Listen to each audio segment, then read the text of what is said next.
Responses engine 5, engine 3, engine 1, ladder 3, ladder 2, rescue 1. We've got full showing.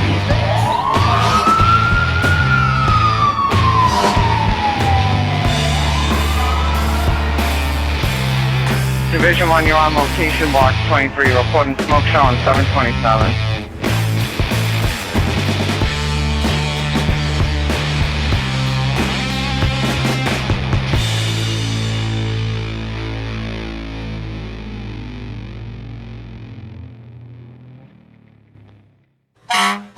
JobTlks podcast members do not represent the cities and towns they work for in their views and opinions. They are views and opinions that belong to us only. We are not here trying to be the experts or tell people how to do their job. Our goal with this show is simply to facilitate knowledge sharing.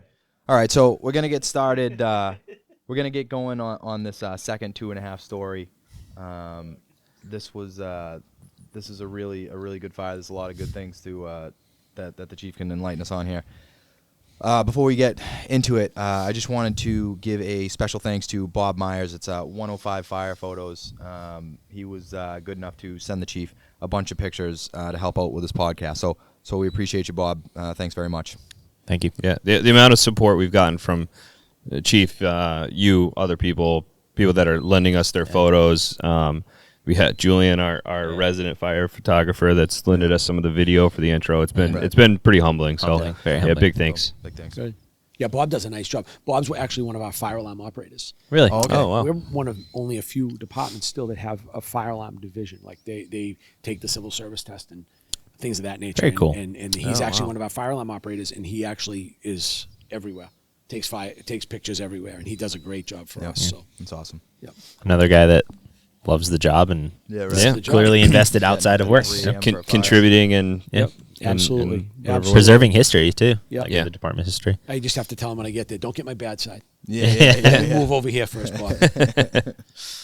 Oh man. So this take it away. Yeah, this fire here came in early morning around 4 a.m. A few months back. Another 2.5 story wood frame. One of the things, notice here, we talked earlier about means of egress. There's that fire escape. So they had the rear set of stairs that are going to go up to that, and then they also have a fire escape out there as well. So here's their two means of egress from that third floor, because the front set of stairs only goes to floor 2. So this fire, suspicious in nature. There were some issues that went along with this. There were multiple points of potential origin. It's under investigation. Quite honestly, I'm not fully versed on the entire investigation at this point. But what they had originally when they arrived, you can see the fire knocked down. This is the basement door you can see down below. It's like a walkout basement door. So it came in as a basement fire because they thought the fire was coming out running the building. Like auto ignition in a sense, yeah. Yeah, like looking at it, that's exactly what like auto extending, exactly. Except it doesn't.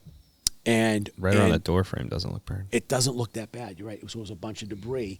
They've pulled stuff off that was against that. Yeah. So that's probably why it didn't burn. But there were some points of origin in the front. When I saw that, I said to the deputy when I got there, was this whole basement going like crazy? And there was hardly any fire in there.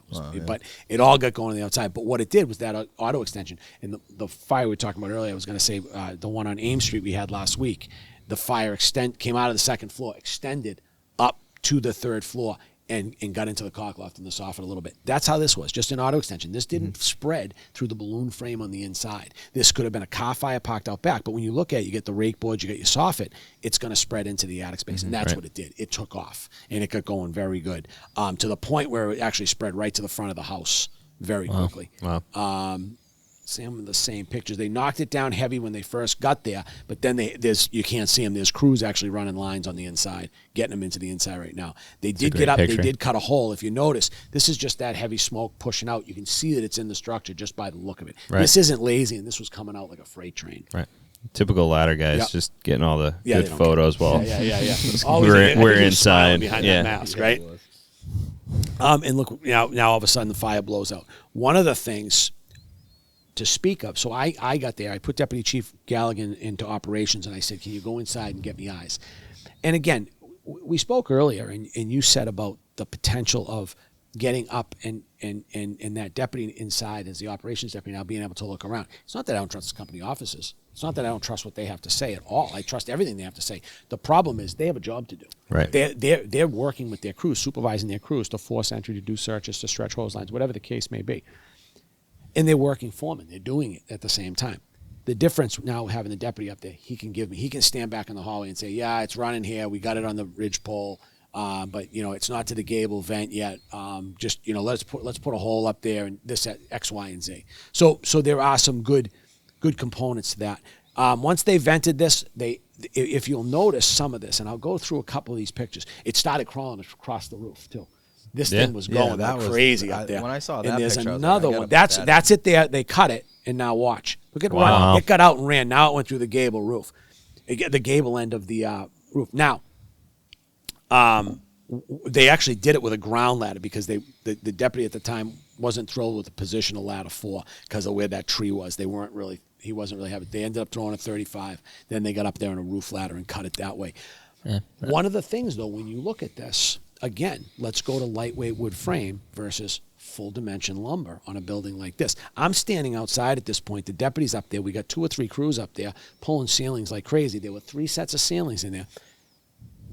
It was burning through pretty good. The deputy's aide walks up behind me, who I've been friends with. We were on the squad together when we first came on. He walks up behind me and says, "You worried about that roof?" I said, "No way. That thing's not going anywhere." And I really wasn't. It didn't look mushy. I got no reports that it was mushy at all from the underside being burned at all, because it's going to hold up under fierce conditions like this. Right. It's awesome to see that ground ladder placement. That's what they say about the old construction too, is that it's going to go because it starts being springy, versus the new truss construction that just goes. Just going to go. And it comes to, remember, a lot of this new lightweight construction is, what did we talk about earlier? We talked about lightweight. They're either glued or gusset plated, right? Yep. And remember, a lot of them are trusses, whether they're box trusses, bowstring trusses, whatever they are. Now, one part of that truss lets go, the whole thing lets go. Right. Now we get a bigger issue. Right. Yeah. Were you going to ask a question, John? Yeah, I kind of, it just kind of dawned on me. What do you? So this building, it's only on one side. It has that that dormer in a sense, or that side. Yep. I don't know why. Does that improve the structural integrity of the roof where it has a different? I would say it probably does because it breaks it up. It kind of looks like it. But I can't be sure about that. Yeah, I don't know. So if it did collapse, it'd be in sections versus the whole thing kind of. But I think it might hold it. I think because of the angles and the changes, that's what I mean, it probably holds it in position. Yeah, it just dawned on me. I never really looked at it like that before. But so, and so in this photo, when I see dry lines being stretched up, you know what I mean. That to me, in a sense, is. I would say we're running another line up there, but it's he's under control in a sense where either that or he's running to floor 2. Yeah, he's checking for drop down potentially. I don't remember exactly what this situation was. Okay. One of the things, this did go to a third, and a company arrived and their engine was parked further back, and I actually told them, I said, pull the 2.5 pre-connect off the back and put the bundle on the end of it, because of where the engine was placed. We do that a lot if we can. And what'll happen is, now what do I have on that 2.5 pre-connect? I have 3 tip sizes. Then I can pull it off to the stream straightener, and I can add the bundle right onto the end of it, and they can run it right upstairs. And that's actually what happened here, and it worked out great because we needed another line on the back. We had 3 lines in the 3rd floor opening that ceiling because there was so much fire up there. Wow. And I wanted to get one to the rear, but we couldn't get it there yet. So the way the engines were placed, and it's very narrow streets, we couldn't. So I said, just go down the street, grab the 2.5, bring that up. That's 200 feet. Then add the 150 bundle on the end of it. Your 150 bundles 1 3/4. 1 3/4. So kind of we kind of have that pre-set up for us. The camber. Yeah, they call it. Some other people call it the camber. But it's a horseshoe attached to the 2.5, but the 2.5's not pre-connected, so you can pull as much as you need, and then the engineer connects. But, and it works. It works for us. We do a lot with this. Yeah. You won't come up short. Where it works out great, you'll see a lot of times is like project housing, apartment complexes where we can't get into the courtyard. So if you have a big square courtyard, the road's out here. There's buildings facing this way. We stop the truck here.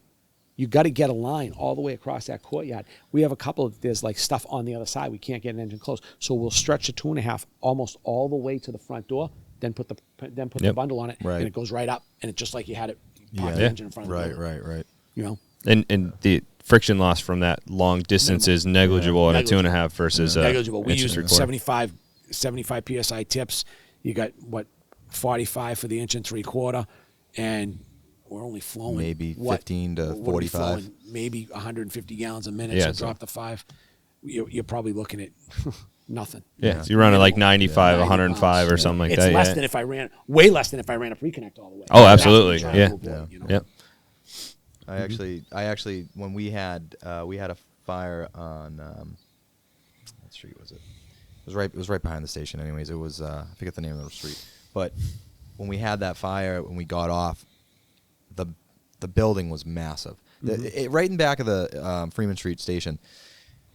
There's this. It's like you would think you were down south. The road is wide as hell. It's got a concrete sidewalk, Yep. and then the lawns. You know what I mean? Yep, So it's yep, it's like lawn, concrete sidewalk, lawn, Yep. and it's like this big, beautiful neighborhood that runs down to the street that's wide open.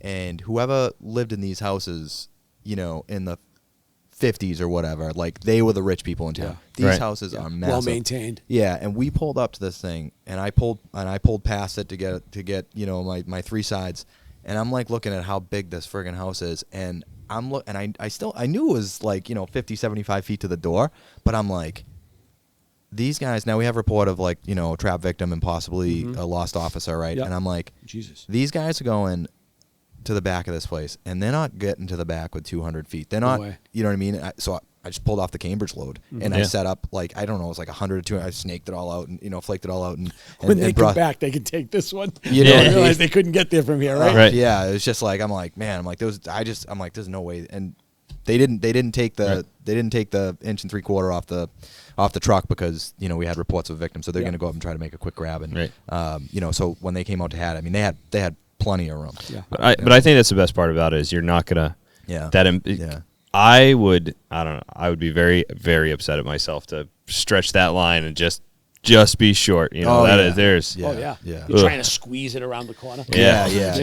no. Yeah. I can't say it hasn't happened to me, but Yeah. it has happened to me. I- You did. You tried to get around the corner like this. I had one where we went over and took over a line, and it was a mutual aid, and it was just it went all the way to the kitchen and then that back stairwell, and you just that 1.5 foot trying to get Yeah. it Yeah. to Yeah. get that stairwell and Yeah. yanking Like, on why? it, couldn't get it in there, and No, Yeah. I wanted them to have 150, 200 feet clear shot into the building Yeah. wherever they need to go. Yep. You know what I mean? Yep. And that's No, how you're I right. feel. You're right. Yeah. So yeah, we want, you know, I don't know for sure, but I'm sure that dry is being stretched to floor. Oh, actually, you know what? They might be flaking that dry out. I see the 2.5 there. That might be when they were stretching that for that 2.5. Now that I'm thinking of it, because I see the 2.5 coming down off the stairs. They may just be flaking it so they can bring it up the stairs. Right. Yeah. Not sure, but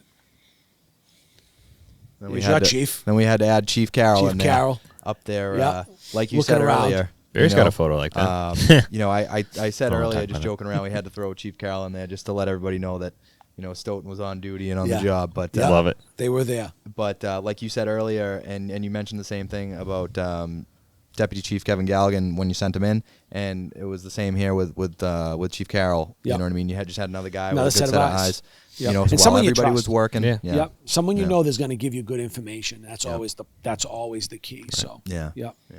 Yep. So And just your span of control too. You know, if you're Absolutely. operating a third alarm, I don't know how many companies that is for you, but that's a lot of companies It's a lot of generally companies. for anyone. Yep. And you know, trying to keep track of, you know, 12, 15, whatever different officers talking to you, it's We're at 11 I imagine, 10 yeah. companies at that point. I imagine it's so much easier to keep track of No 2 or question. 3 chiefs Yep. that have their different divisions or sectors kind of planned out.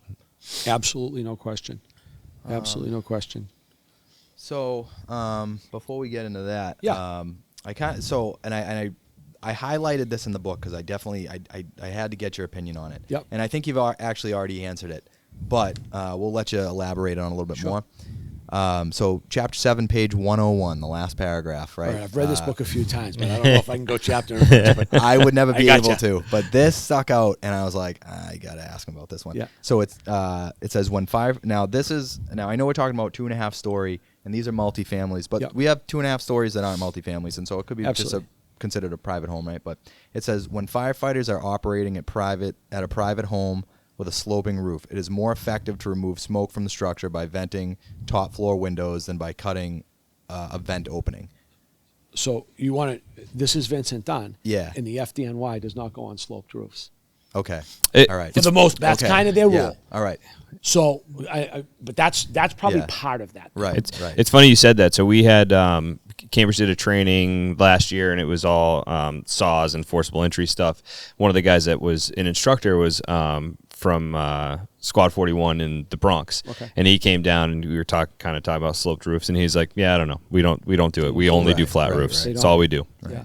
So that remember, this book is being written with a New York City perspective, and that's how they do things. Right. I don't know if you subscribe or I get WNYF with New York Fire. Yeah. Fred told me about that. It's a great magazine, and the only problem is it's run through the FDNY Foundation, and I'll go like 4 months and not get one, and they only come out quarterly, so I'll go like 5-6 months and not get one and go, oh, maybe my subscription ran out. They don't tell you, so now you're gonna miss a few more books.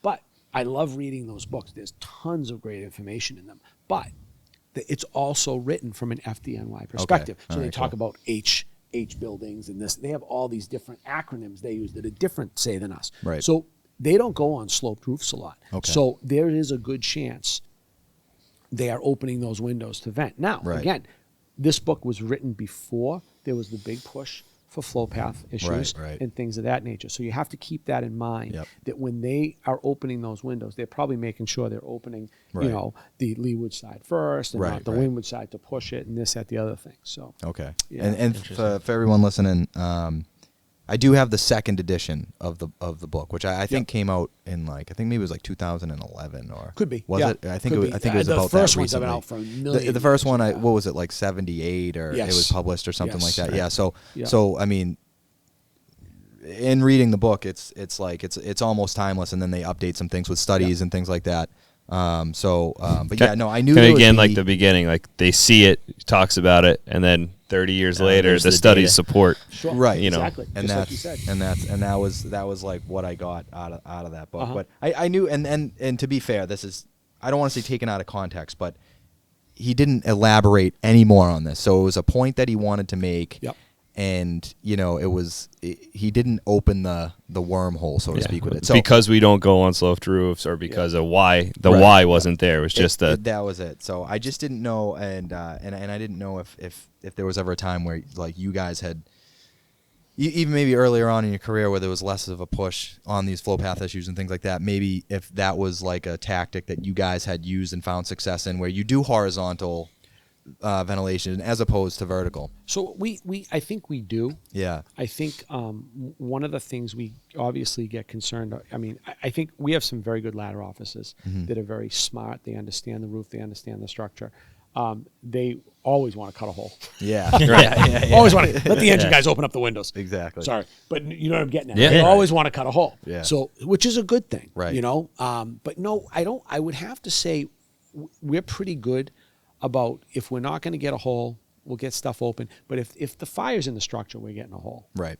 If it's a room and contents, we knock it down. We'll probably either take out a window or open the windows. Okay. But again, going back to we've gotten more of an idea of opening a window versus taking them out, because once you take them out, you can't control it. You can't control it. I mean, that's what when you look at the FDNY, they have the crews now that they have the big tarps. They go the floor above and drop it down over the window to reduce the flow path. They have companies. They have ladder companies. That's their job in certain buildings in the city. They will go the floor above. They will open the window and drop a top out the window over the window below. You go back. They've had a number of firefighters killed over the years with basically blowtorch scenarios. They had one in, and I don't know exactly where it was in the city, and it aggravates me that it escapes me right now. They had a person in a fire building and a fire apartment, big project housing. I want to say it was in Alphabet City, but I could be wrong. The person left his apartment, right? He went to find refuge someplace else. Firefighters came up on the floor. You guys probably remember hearing about this. And the window had gone out. Those guys got killed like basically a blowtorch. He left the front door open too, I think. Is that the one? Freddie mentioned that one, I think, in the episode. So. Yeah. And they were killed like a blowtorch in the hallway. And even aside from fire, I don't know if you guys saw that. I think maybe it was the New Yorker recently put out from that fire in the Bronx that killed just the smoke that killed. I don't remember how many people it was, but they put out we actually put it on our Facebook page. So if you're interested, you can go find it there. But they did this whole interactive 3D model, and as you scrolled, it showed like what doors got left open, how the smoke traveled, and it was really good because then it showed like as you scrolled through the timeline, the 911 calls popped up, so it showed like exactly where the 911 calls were coming from, at what time, so how the fire. I mean, it was really pretty crazy, really impressive. Like how it moved, storm. and B, how they were able to track it and like put this whole thing out that really showed it really well. So think about what's burning now. What burned in your grandparents' and great grandparents' house is not what's burning now. Right. And when you look at if you're burning, what burned in my grandparents' house burned at about 7,000 BTUs per square foot or some number like that.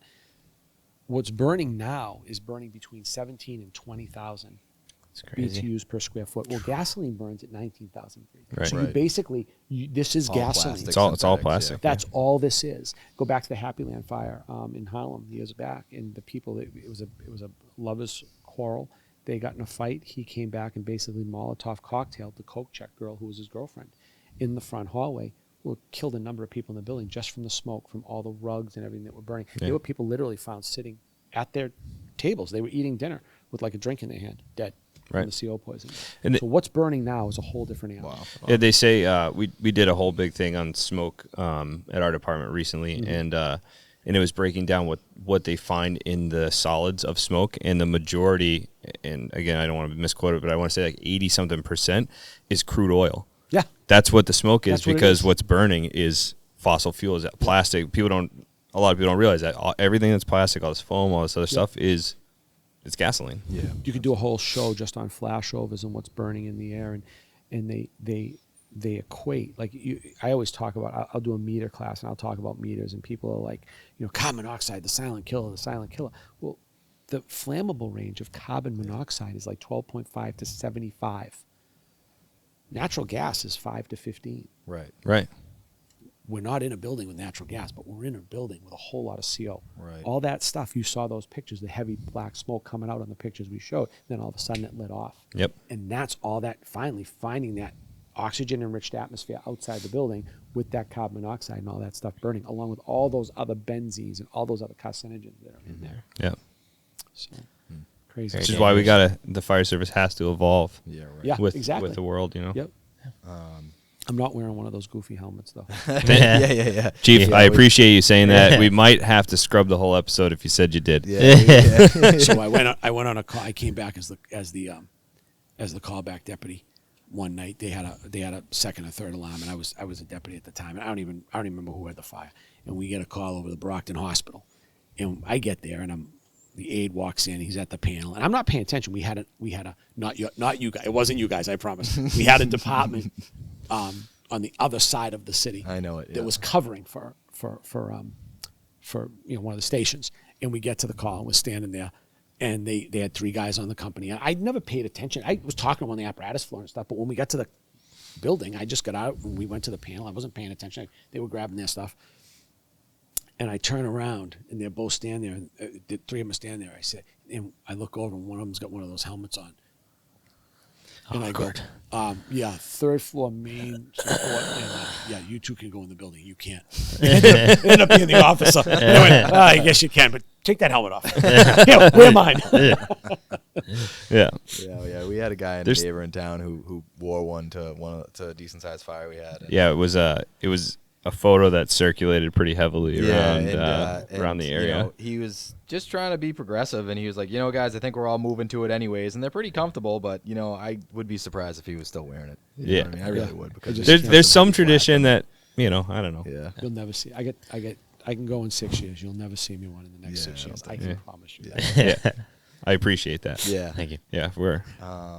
So a few more other questions that I guess we can actually. So these questions that I have for you, I think we can actually just get kind of into this. Since we got recommended the Vincent Dunns collapse, I wanted to not only just talk about 2.5s, which was the theme, but I wanted to get into collapse of some buildings. Now, you had mentioned, and I'm glad you had mentioned it because I really didn't find anything good on 2.5-story collapses. There's a lot of good information out there. There's not a lot of good videos in a sense. The videos that are out there, I mean, these places are, when I say fully involved, I mean it's just a glowing pile of sticks, right. and you know those buildings are going to collapse, right? So there's no like real like. It's pretty intuitive. It's like that, you know, everything's going to weaken and collapse, right? So, so I also wanted to go into some sort of structural collapse, and after reading that book, not to interrupt, one of the things we're running into, and you may be seeing it, when you talk about, because you're talking about 2.5-story and 3-deckers and their collapses, and you don't see them collapse. We talked about Davies and Worcester, but one of the things we're running in non-fire environments. We talked about basement apartments a little bit. We are having people digging out their basement floors. Oh, yeah. Because think about get a 2.5 height, in a 3-decker. There's right. no ceiling height. Well, they have people coming to live with them, and they dig out their basement floors to make an adequate height for them, not telling anybody, whatever the case may be. Wow. And we've had probably, we've probably had about 20 to 30 of them in the last 5 or 6 years in Brockton. But we had one, the first one we came upon, they went there for a well-being check. No one had seen the person in a while. The person had left. They weren't there. But what they found was they went to go move a board that was on the porch, and when they did, the board was up there showing the whole, it was an old stone foundation, you know, typical 2.5, like a balloon frame, field stone. Field stone. Sure. The whole thing had collapsed in. In another whole side had collapsed, and we couldn't see in the back of the building. The water heater was knocked over, everything. Wow. They ended up condemning the building. This, that, the other thing. But we've seen so many more since. Wow. So when we talk about those, you don't see them collapse often. Right. John Davis was an anomaly, and mainly because there had been structural changes to that building. Right. But there's structural. So now think about this. You're in Cambridge, you're in Stoughton, and you go into this building. They've dug this basement out. Yeah. And you get in there, and now that fieldstone, when they dig it down, now the fieldstone foundation is up here, and there's all dirt, and nothing's holding that. Nothing's binding any of that place. That whole now it's going to be weakened by fire when you're in that building. Right. So think about your 360. That chief officer, that first due company officer, whoever gets out and does that 360, Right. and they walk around, and they see the back of the foundation gone. Keep that in mind. We might not be going in that building unless it's a life safety issue, because I don't know what's going on in that building now. And never mind the fire, the weight of 30 guys in water. Oh, no question. No question. Scary stuff. Yeah. That's scary stuff. And this is why I was talking about the zoning board of appeals earlier, and we get into this stuff. We won't pass something, and then people do things Just anyways. do it anyways. You need an enforcement agent out Right. there, if not for anything else, but for our own safety. Do you remember? Do you remember? It was right on. I think it was East Battles. So you go up over the bridge, Mulberry, and you just go straight. And on your left there's this big there's a big tall 3-family. It's actually like in really good shape. Well, the guy has basically a little farm there now. He just I think he plants rows of corn. But years ago, he got permission to build a single family house out back. You kidding? So he built the single family house. There was a foundation poured. He did everything, and he had it as just a 1-story house, and then didn't think anybody was gonna notice. Put another floor on. He put a whole nother floor, and he tried to turn it into a 2.5, like a legit 2.5 story. Wow. Was probably gonna dice it up into a 3-family, right? Or try to. Crazy. And they stopped the project, and then. I mean, this is in the middle of the city. There's no way he's going to get away with it. Right. But it Everyone just shows drives you, by it. It just shows you how brazen he is, because he has to go through permitting, he has to do all this stuff. Yeah. He erected it, Yeah. put the roof on it, and then basically had to stop, got shut down. So it was like, and then crazy. they didn't let him continue after that. They told him to rip it down and bury it, and that's what he did. Yep. Ripped it down and buried it. You know what I mean? Oh, I know. lot of money. Behind the Behind the Golden Chinese, Corner, the yes, Chinese behind food the restaurant. Chinese Yes. Yeah. And then when they told him to knock it all down, he knocked it all into the foundation and lit it on fire.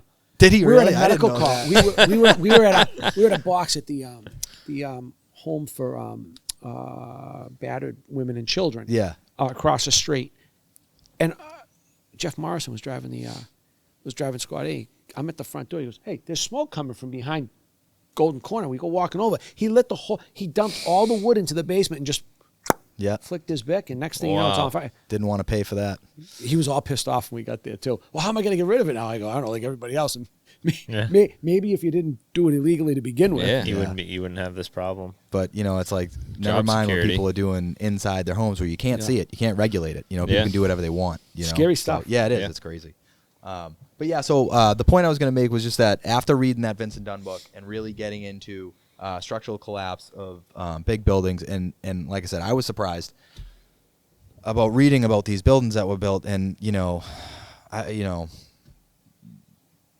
the 70s and 80s that were or even younger than that. So this happened in the 40s, right? And so they had, and actually the building had burnt previously, was They had had a replaced, fire. and then I don't know if it was abandoned. It was It was operational then. yeah, right. So they my point is you have a fire in a place like this, and I was basically in the book, I couldn't believe like how fast these buildings, even with steel trusses, are coming down.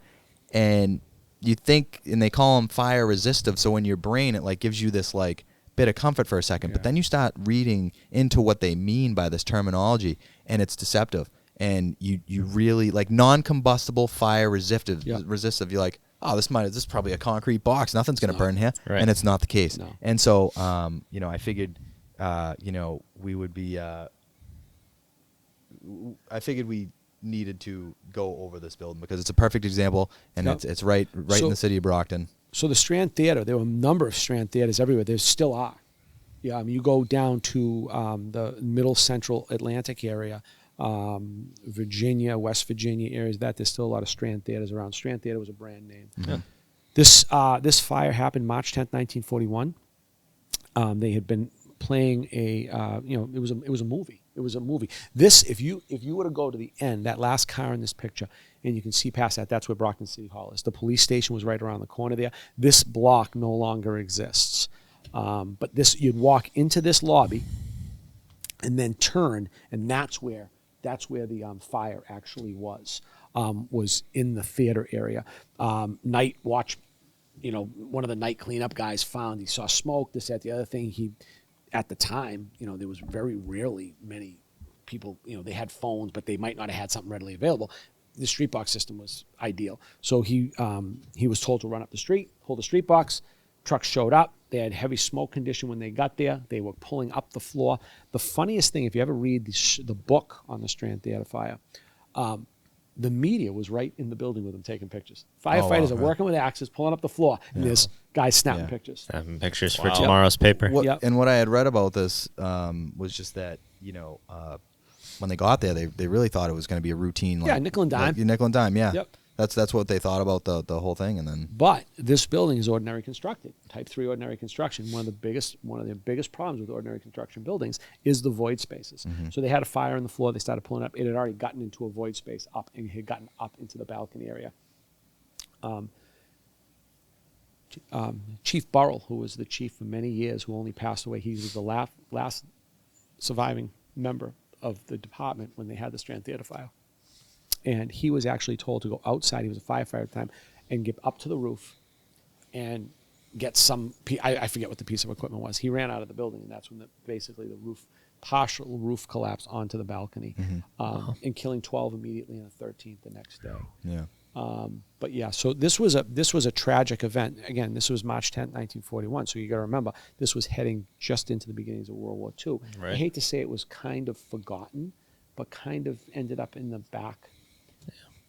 No one really thought about it that much. Right. War was at hand, and this was not in any way due to any issues with building code issues at the time. The building it got into the void and took off. This was tragic. The chief in charge actually had to be relieved of his duty because he just watched all his guys perish in the building. The police station around the corner had a garage. It was basically like a triage center they had set up. Back then, too, you got to remember, they didn't have, we have a 10-alarm running card now, most apartments. So, they had basically a general alarm, and you had a phone at your house, and you had to be called at your house if you had to come back. So if a general alarm was struck, that meant everyone was coming back. Not everybody had a phone in their house. Some people live in these tenements. Like send a runner or something. Yeah. So they basically would give maybe the neighbors a runner or the neighbor's number downstairs. So they talk about one of the firefighters that had to go in for this. His neighbor on the first floor had to come up to the third floor to let him know he had to go into the fire. Wow. So yeah, it was around the time air horns were pretty popular back then too, right? To let people know in the city. Oh yeah, the sirens. Yeah, they still had one on the top of City Hall. I don't know if it was operating at the time. But yeah, that they would call by phone at that point. Yeah. So ironically, I started on a small like call job in Western Mass in Munson, and when I first started, they still were using the large, like it was pretty cool. They don't obviously don't use it too. They stopped using it just before they would still use it for every work and fire, and somebody moved next door to the fire station, and then said, do you know the? It's like moving next to an airport, and not one plane's flying over your head. Right? Yeah. So it went away, which is kind of sad, but Carver, I think I want to say, and I could be wrong. Carver might. I was at a meeting down there for a training council thing a few months ago, and this horn started going off, and it might have had something to do with that. They have a very robust call department, right? Yeah, to get people in. their fire department down they're there, no joke, man. They have a Carver, beautiful Mass? fire department. Carver, Massachusetts. Yeah, like awesome. Like all their trucks are always awesome. Yep. You know what I mean? They really, Craig Weston, the chief down there, he has a real good retention and promotion and getting people to come in. Everybody wants to be part of it. Yeah, that's They do a awesome. Very real cool. nice job. That's awesome. which is rare nowadays. It's hard to recruitment for volunteer and call. Read any trade journal. That's all you see. Yeah. Recruitment of call departments. You can't get them. Right. Yep. Yep. Yeah, I just wanted to point out, and like the other things that I read about the Strand Theater was, I mean, so it was part of the failure was it was unprotected steel, web joist or roof truss, right? So, but at that time, that was it. That was it, and there was no flame retardants put on them, which we don't know if they work really well. Anyways, the only thing that we do know works is when it's encased in concrete, which is obviously it's not a cost effective thing, and those are the issues that we look at.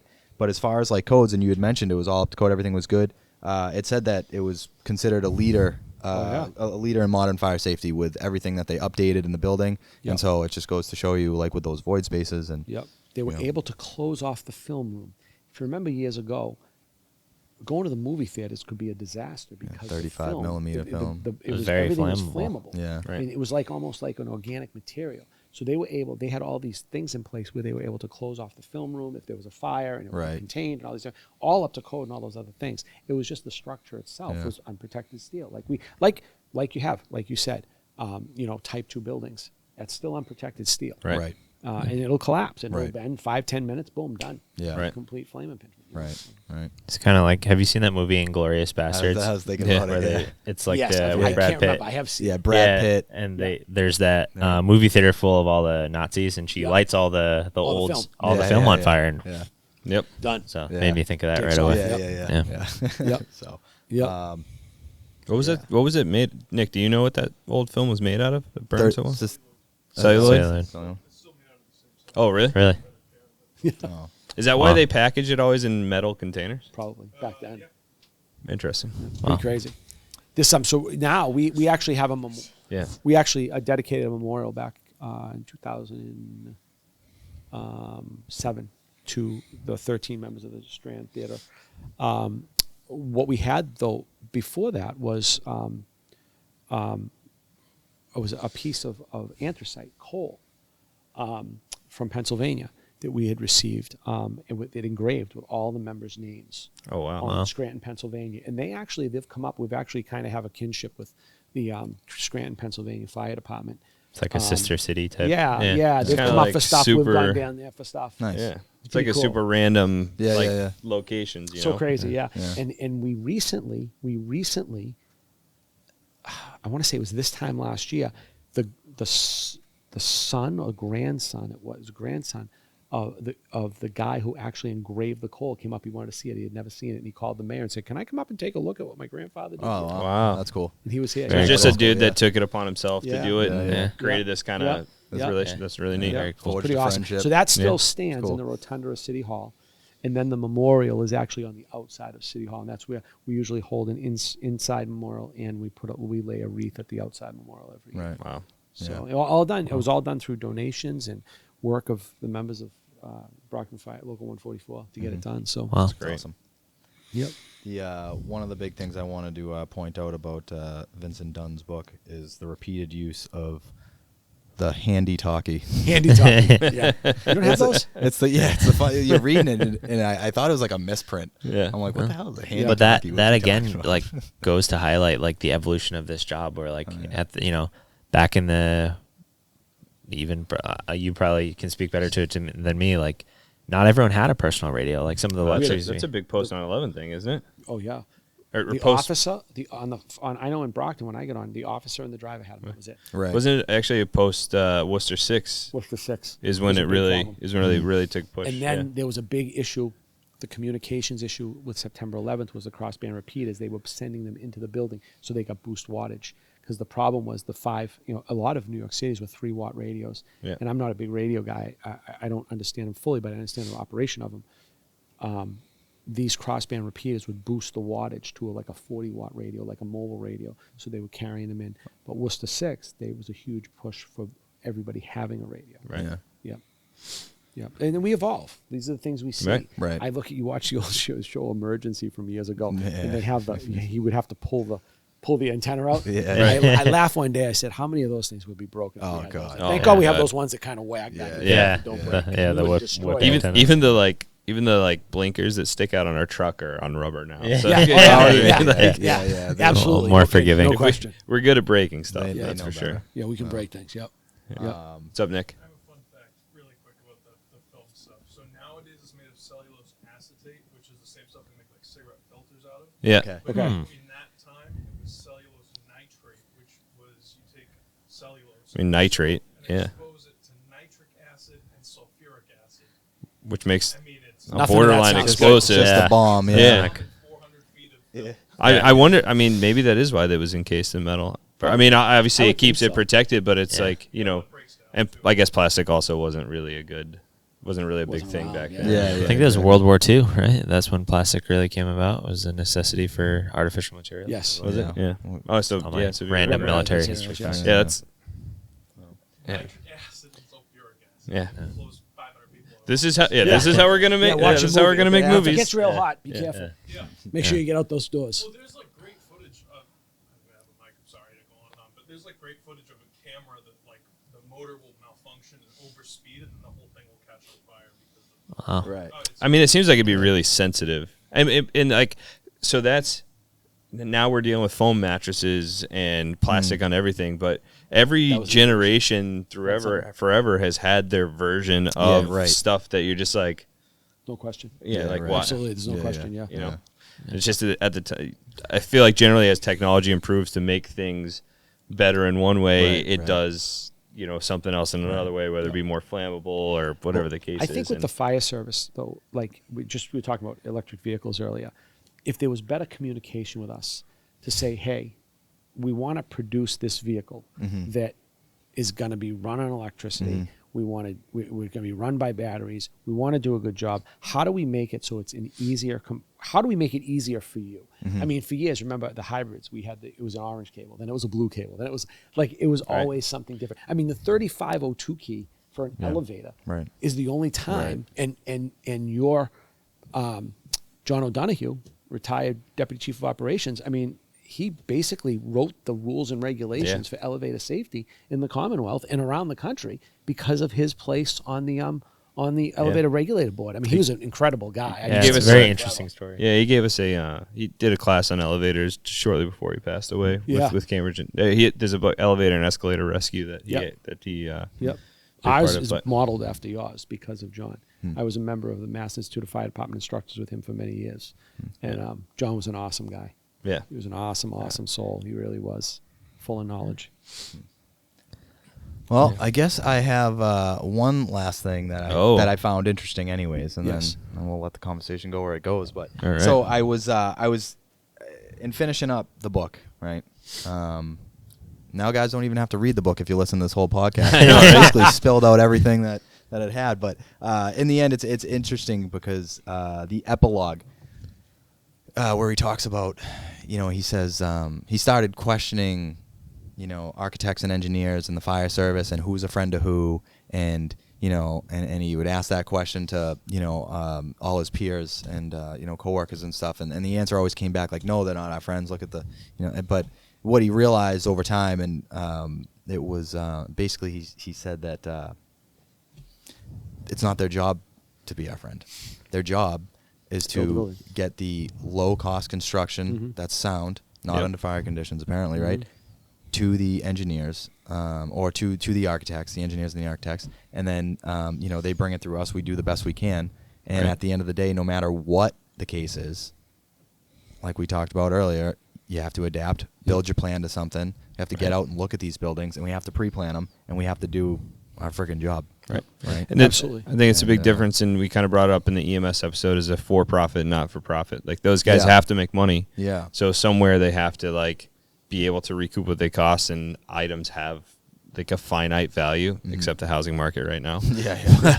But generally things have, finite values. You could build the best whatever in the world, but you can't charge, $4,000 for something that most people are going to pay $100 for. So exactly. And then the fire service isn't for profit generally. I don't know if there are for profit fire They services used to be out Rural there. Metro years ago, out western part of the country. They were private. I don't think they did well. I don't. They may still be around. I'm not sure. But because we're not, we can advocate for training and learning and adapting to them where they're, we have all these boards and stuff that will help. And it kind of, I guess it kind of the all hazards thing, like they're going to, these are the most hazardous. So these are the things we got to figure out and, try to control where they can. They're just not, I just don't think it's possible. Was Rural Metro like that fire department subscription? I think Is that the one where they watched the house burn down because the person didn't have a subscription? That could be. I'm not sure. But they were big out in like Arizona. They were big. I think you had to subscribe, and if you you didn't They have fire started protection if you off didn't as pay an into it. ambulance company, and they got into the fire service end of things.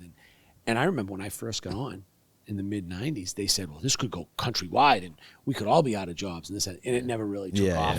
Probably because the major lawsuits, they watched the house burn down. Right. Oh yeah. I'm pretty sure there's like a photo or video where they're there and they have like lines deployed, but I think it's just to protect the neighbors because the ones that that house, did that house didn't subscribe. Yeah. And That's it's what like sucks. car insurance. You can't crash your car and then be like, "I'll pay it right now." Yeah, you pay know, the insurance now.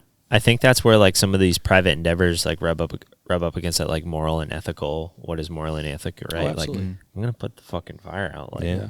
it's the right thing to do. Yeah. I know. I have Somebody's whole life there. Yeah, I feel like I don't know, man. I have a hard time with that, and just it is the right thing to do, but like this is like a hard way to put this. But if they rely on somebody always, like if life safety is no question, right? Obviously, but like if the shitbags of the world always rely that you're going to do the right thing, they're never going to do the right thing. Yeah. So like where do you draw it? Somewhere the line has to be drawn in the sand. Understood. And I don't know like where that line is, but it's like it's a hard like moral thing for me because it's like why are these 40 people paying all that money and then you still get all this, you still get all the benefits. I don't know. To clarify, Will is saying he's always going to do the right thing. Yeah. No, I would and I want to. I just again like I don't know where the line is, but I feel like a line has to be drawn somewhere. Right. I don't know what the line is. Yeah. Maybe it's just defensive operations only, or life safety. I would say. I mean, not for me because I only go interior, but I do have a question of the day. I thought on. Cool. Do you guys have like any other questions about any of the stuff that we went over? Something I can clarify. So I could talk about this. Yeah. All day I know. long, Questions. so- Questions on questions. If there was something, or if there was something that you thought like people listening, could get something more out of it. I just don't want to leave anything untethered. You know what I mean? Yeah. So I feel like I brought up anytime I had a question. I feel like I brought it up right. as far as like Alright, cool. specifically to Cool. this stuff. But So you don't have anything either? I do. Like it's a question of the day, but it's like I think it benefits everyone. So before we do that, and I think maybe we did this. I think we did this with Fred Eichels. You've obviously imparted a ton of wisdom with 2.5 stories, with fire tactics and stuff like that. Obviously, like we said before, a guy that walks the walk, talks the talk, has done basically every job, including emergency medical services, right? So, is there one thing if you had to impart on on us and everybody listening, some piece of advice, something that maybe you carried with you through your career and got you where you were, and it doesn't have to be that much pressure. It could just be something that you want to. It's actually I had a deputy chief. When I was a captain, I was the acting deputy when he was out. Tim Murphy. Knowledgeable, smart. In his comment when someone just didn't get it was, well, that person hasn't been paying attention, and he'd say that all the time. And I think if you start your career off thinking you're always going to pay attention, not only you're going to work with people that aren't going to give you anything. Mm-hmm. Find the people that do. Right. Find the people that do. I continually always talk about, and I talk about with members of our department all the time, that it's my job to pass this information on. It's my job to take what I've learned and give it to you, and then and add some stuff onto it, and then you to add that stuff on. But it's also imperative on that member to pay attention. I bring up stuff a lot of times now. Chief Kenny Galligan was the chief who hired me when I was new, and I spend a lot of time with him. He's the chairman of the zoning board. We get together with other chiefs and have dinner and stuff, and I'll bring up something once in a while. He'll kind of look at me. I said, "You told me that in like 2002," and he'll go, "It's imperative upon the member to also pay attention." Yeah. So keep that in mind when you want that information. I learn everything. If you have a question about something, ask it. Because I mean, I can be a pain in the ass. My kids tell me I talk to too many people.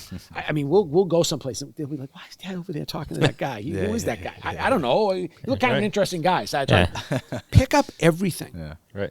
Especially when it comes to the fire service. And I hate all these cliche terms of, not hate them, but like all these cliche terms of you can never train too much for a job that can kill yourself. Right. But you can never pay too much attention to every little aspect. Know everything. Try to remember everything. You might be on a ladder. You guys were saying about engine work. You've always been on an engine. You know what? Learn ladder work. Because you know what? You could get promoted to lieutenant in a couple of weeks, and next thing you know, you're on a ladder. I know when we had 2 tower trucks, 2 old school Baker aerial scope booms. Like these were old, like they were the Max, like the FDNY used to have. When I made lieutenant, I didn't know the first thing about a mid-mount aerial scope. And I felt like if I had never been detailed on one, never mind been assigned to one. Shame on me for not trying to figure that out ahead of time. Right. So, everybody, I think, older generations that do this job, we need to impart all this information on the people coming up. They shouldn't have to guess. But there is also, I think, I watch and pay attention to everything. Sometimes too much. Drives my wife and kids crazy. But I do that because there's something eventually you're going to get out of it. Right. Or you can use it at a later date to maybe solve a different problem. Just putting it in the Rolodex. Yeah. Just that's all you need to do. Put it up there and hold on to it. And especially when it comes to this stuff, again, I told you I was never a good student. But with the fire stuff, I could go to anything and listen to anyone and pick up anything, whether it be operations, leadership, management, budget stuff that is not the funnest thing in the world, but part of my job now. But my point being is you got to pick up all these little things, because Troy, the CFO of the city of Brockton had made I had gone up a couple weeks before me getting promoted to chief to sit down and go over the budget and do this and do that, and then he kind of probably told me things he shouldn't have told me. And then I brought him up to him at a later date. He goes, "How do you know that?" I go, "You're the one who told me." Right. You pick up on all these little things. Right. Not to hurt, but to help. Right. I feel like sometimes you don't even remember that you remember it. Like if somebody asks you about it, you might not be able to regurgitate it, but then you see it and you're like, "Oh," it like just triggers that little memory or something like that. I don't know. Don't be so insular in your own community. I think that's one of the big things is don't put yourself in a position in your own department that you think that's the only way things are going to work. Right. I was so busy raising kids. I worked like 2-3 jobs coming up. When I made deputy and went to training, I was working days, so I was out and about more. Now I knew a lot of different people in different departments and stuff, but I learned a lot more about how other people do things, and you can take a lot from it. You might not do exactly that way, but you understand the reason they're doing it, and now you do it. Don't be so insular in your job. Deputy Chief Galligan and I talk about that all the time. There's so many guys I work with that think this is the only way to do it. It's not. There's a million ways to do it. We talked earlier about communities that are doing tank attenders and all this. That blows my mind. That blows my mind. I couldn't pull that off my best day. And most of my department couldn't either. Right. So little things like that. Keep your eyes open. Pay attention to everything. Right. Love it. Awesome. Very good. But if we're talking about peanut butter and jelly, we did hit this one. Did we hit it? Yeah, because we talked about he makes like a crater, a nest for the jelly. Yeah. But did we go over jelly options? Yeah, because I was a very Where was I? I was very absent-minded. very big So what is strawberry advocate. what is it? If there's no grape, it's not really peanut butter and jelly. Yep. No. Oh, I mean, I'm just asking. I'm just asking. Well, settle down, Will. We might be fighting. Come on, Chief. What's going on? He liked me until about 30 seconds. Yeah. Hey, well, you know what? I guess we're just gonna have to relight the debate since I was not kind enough to come up with a better question or a new. I do. question. I have a backup question. Do you? Pull out my back pocket. What is it? Rainy day, man. Yeah, rainy day. No, that's a question for you. So now that you've essentially every rank in the department, a lot of different positions, what has been your favorite position and why? Not like favorite crew, but like ladder work, the squad, engine work. What's been your favorite assignment? Why? I loved all of them. I loved riding the backstep of the squad as a firefighter. I was a lieutenant on ladder 1. I was a captain on ladder 1. I think a group deputy was probably. I mean, I'm only a year into this, and I love this job. I do, because I have I have a great department. We have a great group of people that we lost two members of our department last year. Matt, one of them, Lieutenant Mike Mahoney before that. And our department stepped up so great, and they give me strength to be able to do what we had to do during that time. But I think a platoon deputy I was a platoon deputy for 7 years. I ran a shift. I really love that job. I love the training deputy job. I would have to say that was a platoon deputy job because you have enough, you run your you get to put your fingers into the entire group and make it your own in a lot of ways. And I had great people with me. So I would have to say, it's tough because I loved them all, but I would have to say platoon deputy. Platoon deputy. Yeah, Very and cool. I think anyone that had gotten to that rank or above would probably say the same thing. Eddie Mack was a retired deputy chief, and he had thought about the chief's job at one point, but he loved the platoon deputy spot. So I would have to say you're so involved in every little thing. You have the chief's ear all the time if you want to make changes for the most part. So I guess yeah. So well, actually, I meant to ask you this earlier, and I was gonna say, is the legend true that as a child you were running around your neighborhood with a fire hose and a fire hat with your like radio wagon tugging all your fire stuff around? So.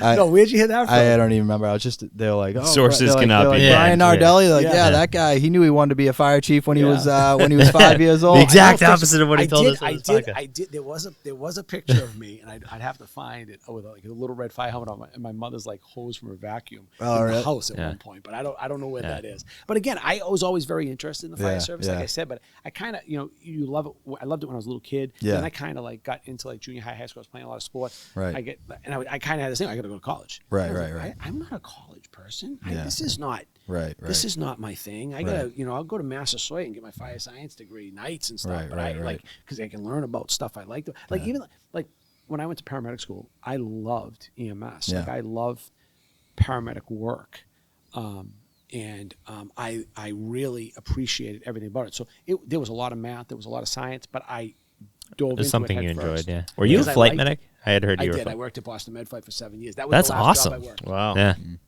I worked from 2000 to 2007, and then I never worked as a medic again after that. Well, It's I mean, hard that's to- it's that's hard to kind of a move good on. way to go out, you know. Yeah, you can't go Yeah, I back. kind of to dropped that. the mic and walked Yeah, away. that's pretty much, And yeah. I'll tell you, that was a job. I worked at local services, and I worked for a couple of hospital-based services, South Shore Hospital and Norwood Hospital paramedics, where we intercepted with fire departments. This was before everybody got Everyone went Right. ALS. every Yeah. fire department went Yeah. ALS. And then in 2000, when my wife was pregnant with my daughter, she was a nurse, and she said, I really want to stay home and raise the kids. And I said, okay, this is the best opportunity for me to be able to apply at MedFlight. And I applied there, and I got hired, and I loved it. It was much smaller then.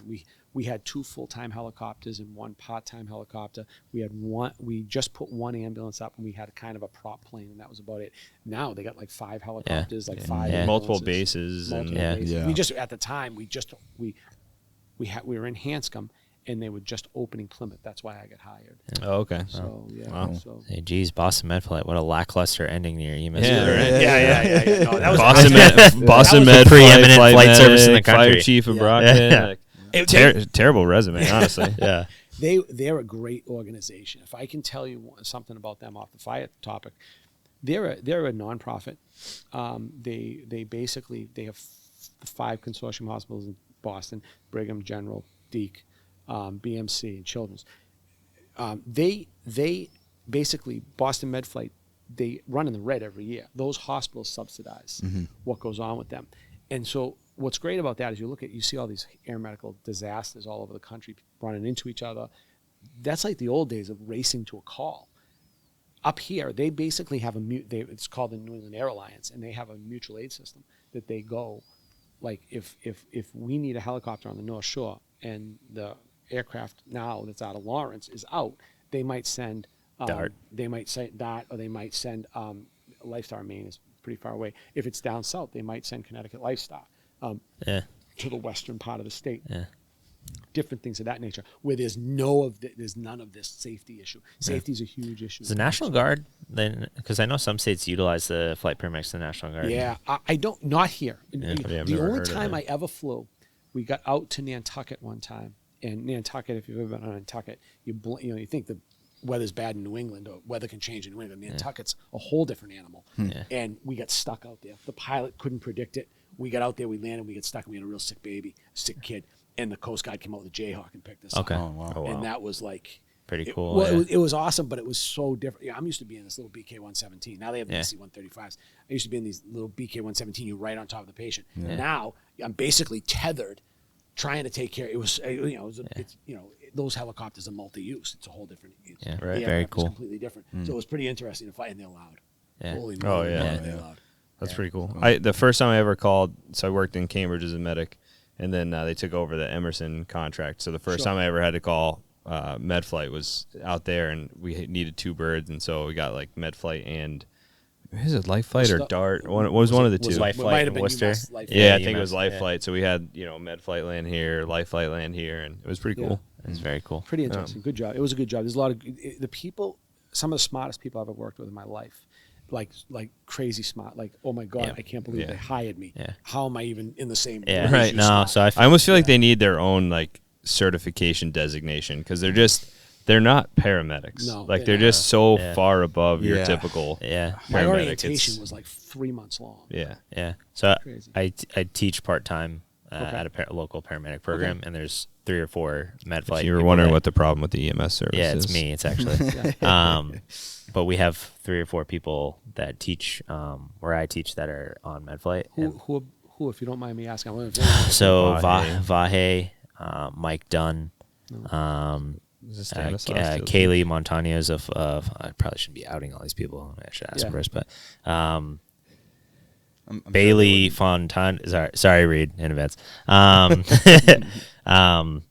Point being, there's like 3 or 4 of them. But like, and one of my closest, Woodmac Laterion, who I know listens to the show, Woodmac Low, works at Dart. Okay. So like every time I walk in there, like it's all these like high cal, it's like imposter syndrome. I walk in there and like these people are so Yeah. effing smart. Yeah. And They like I are. just feel They're very fortunate to be smart. around them. You know what I mean? Yeah. Like Barry, teach Yeah. CPR. yeah, Again- yeah. again, this goes to the Hey, point. Silas, here you go, guys. This CPR. goes to the point of paying attention. Yeah. I learned so much just from being around them and listening to Yeah. them. Yeah. No, I didn't work with them. There's probably, I would say, a handful of people still there from when I worked there that I still keep in contact with. Yeah. Yeah. But- Sean Williams. Yeah. So Sean Williams, so he's on our rescue, but he used to Okay. work in Life Flight. Okay. Out of At Worcester. UMass? Yep. Yep. Yeah, he's a Okay, flight sure. nurse. So Yep. another great guy. I don't know if Ronnie Stanislaus used to Shmani Karanis. Yeah. I mean, Bon Filliams. Yeah. Hello, Bon. We usually try to Keep names up. blatantly not hide their name Yeah. by just mispronouncing so- it slightly. For example, like before we had Fred on the show, I called him like Ted Bickles. So like just Yeah. keep his, like in the witness Keep it protection down. program. Yeah. Yeah. So Yeah, no, that's a great place to work. Great organization. They care so much. They're so smart. Yeah, I would not get hired. I I'd like Well, to be, but I would. I not think get there's a height and hired. weight limit, Will, and Wow, I don't that think was fucking mean. dude, you're like 6'6". Like, I was mean. What do you if like? I can show you a picture if I can find it. I couldn't lift a weight for like 7 years. I couldn't do anything. I was like a stick. It was because Yeah. we had to go by the whole BMI thing. Oh, It was yeah, yeah. difficult. And I'll never forget my buddy Paul Louisi, who's the chief in Goodyear, Arizona. He was Yeah, also- he was a Stoughton guy. Yeah. Yep, I don't know him, Lieutenant but Stoughton, I hear yep. about him all the time. So I worked with when I got hired there. He was like, Brian, you can't lift anything because he was jacked. He worked for Boston EMS for years before he got on Stoughton. He was jacked. And he goes, you can't lift weights anymore. What are you talking about? You can't because they're watching you all the time. Just get bigger helicopters. Yeah. Yeah, exactly. I know. Bastards. So I have a non-fire related question of the day Okay. to end it. All right. all right. Why are you looking at me? I'm not looking at you. It's a would you rather. All right. Would you rather have hands that are sticky? So generally we end the show with something completely off subject. Off the wall.